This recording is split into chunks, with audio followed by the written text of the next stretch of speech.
GMC এক্সপ্রেসে স্বাগতম সবাইকে। সাথে আছি আমি তনুশ্রী। তুরাগ নদীতে পানি দূষণের বৃদ্ধি। তুরাগ নদীর পানি দিন দিন দূষিত হচ্ছে।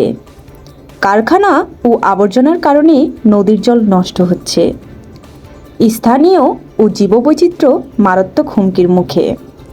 পরিষ্কার ও সচেতনতার মাধ্যমে সমস্যা কমানো সম্ভব বলে জানা গিয়েছে। ড্যাফোডিলে সিনেমা প্রদর্শনী ও সিনেটক।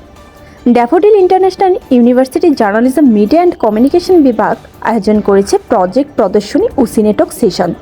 বিনিথ দ্য সিনেভার্স শীর্ষক এই অনুষ্ঠানটি screen writing and production lab কোর্সের অংশ ছিল।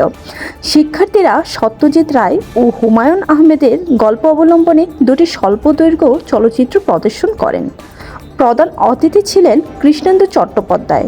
গল্প থেকে পর্দায় রূপান্তরিত বিষয়ে দিক নির্দেশনা দেন তিনি। 16ই ডিসেম্বর স্বাধীনতার জয়। বছরের এই দিনে আমরা পাকিস্তানি সেনাদের পরাজয় উদযাপন করি। শহর ও গ্রামে উজ্জ্বল আলো ও পতাকা আনন্দ ছড়াচ্ছে। মুক্তির জন্য যারা জীবন দিয়েছিলেন তাদের প্রতি জানাচ্ছি শ্রদ্ধা। শীতের ছোঁয়ায় সবজি বাজারে স্বস্তি, কমতে শুরু করেছে দাম।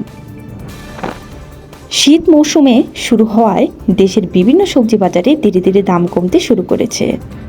নতুন করে শীতকালীন সবজি উঠতে থাকায় সরবরাহ বেড়েছে, ফলে বাজারে ফিরেছে স্বস্তি। বিশেষ করে ফুলকপি, বাঁধাকপি, সিম ও মূলার দাম উল্লেখযোগ্য হ্রাস বলে জানা গিয়েছে।